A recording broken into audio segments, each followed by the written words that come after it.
Bonjour, c'est Gilles Santacreux pour Active Trade. Voici votre point hebdomadaire de marché du mercredi 12 mars 2014.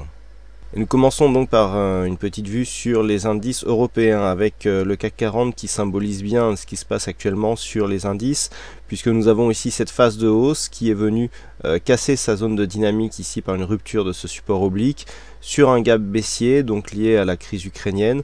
On est directement venu retracer le retracement des 38,2% appliqué à la tendance globale. Suite à cela, nous sommes revenus confirmer ici cette zone de point haut pour redescendre sur cette zone. Alors attention, on a une possibilité ici de valider un double top, puisque nous avons ici une hausse assez dynamique, première zone de top, définition ici d'une ligne de coup, deuxième top, et on revient sur cette ligne de coup. Alors cette zone ici à 4285,90 était une ligne de support déjà clairement identifiée, puisque nous avons ici de nombreux contacts sur cette zone. Donc elle était dans un premier temps ligne d'eau pour ce qui aurait pu être ici une anse avec tasse inversée. Nous avons transformé cette figure en possible double top, et le point de validation ici de rupture se situe sur cette zone.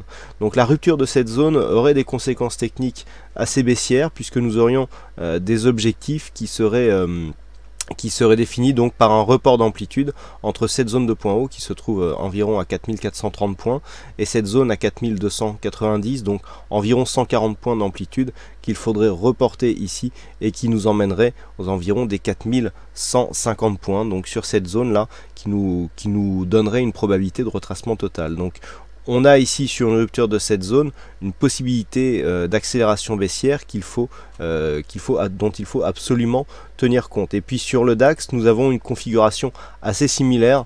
Alors nous avons eu une tendance légèrement plus haussière. Malgré tout, suite à la rupture ici de cette zone de support qui avait déjà été fragilisée, on est revenu là aussi sur le retracement des 38,2%.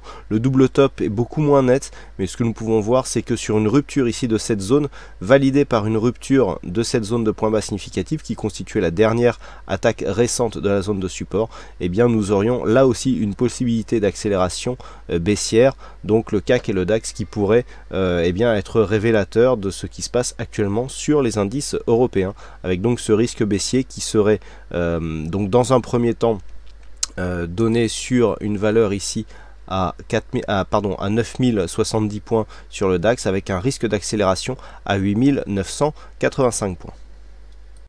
D'un point de vue plus mondial, avec notamment les indices américains, nous avons juste ici un début de rupture de la dynamique haussière. Avec ce graphe ici sur le S&P 500 en vue H4, on peut bien constater ici la cassure que nous avons par rapport à ce support oblique haussier.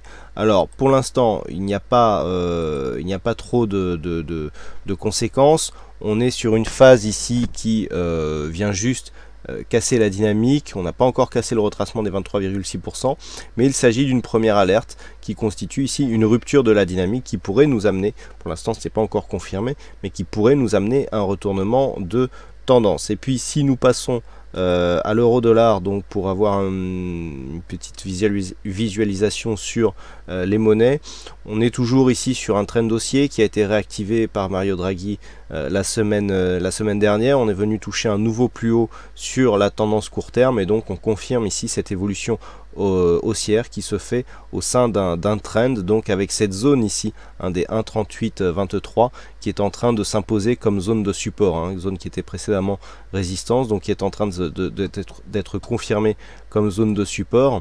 Nous avons ça, voilà, on vient ici, on se rapproche, on a une zone de support ici à 1,3830, donc pour l'instant le biais haussier qui est confirmé malgré ici un signal de consolidation qui a été émis d'une part par le stochastique et le MACD qui n'a absolument pas été suivi, puisqu'on est venu marquer un point haut et nous avons eu ici une petite consolidation horizontale.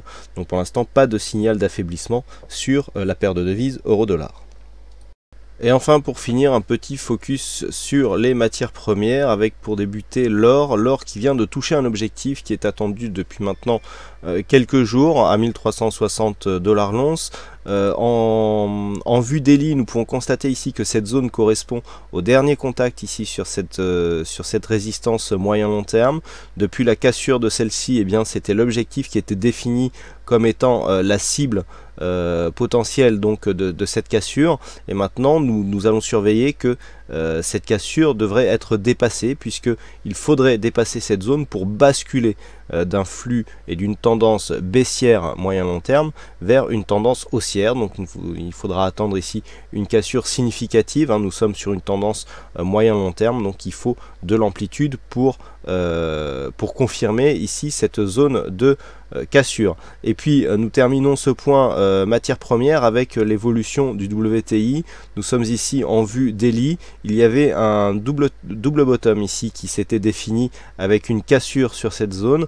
Nous n'avons pas atteint l'objectif donc sur le WTI. Les cours sont revenus confirmer la ligne d'eau ici sur la ligne de coup pardon sur cette phase, et puis avec un rebond qui n'a été que technique, on est venu casser cette zone donc pour venir imprimer un mouvement de baisse. Donc là nous sommes en train d'invalider le double bottom.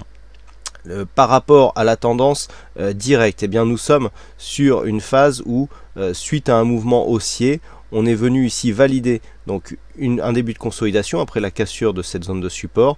Rebond technique ici d'un point de vue sur la vue H4 qui est venu quasiment, enfin qui est venu chercher, même légèrement attaquer la moyenne mobile 20 exponentielle ici en rouge. Et puis on a confirmé ici le début de mouvement baissier par une attaque de la bande de Bollinger et donc une accélération du mouvement. Donc pour l'instant nous sommes sur une phase d'attaque, on a dépassé le retracement des 38,2%, donc on est vraiment ici dans un mouvement de retournement. Dernière zone de retournement possible pour valider une continuité haussière, c'est cette zone 50-61-8.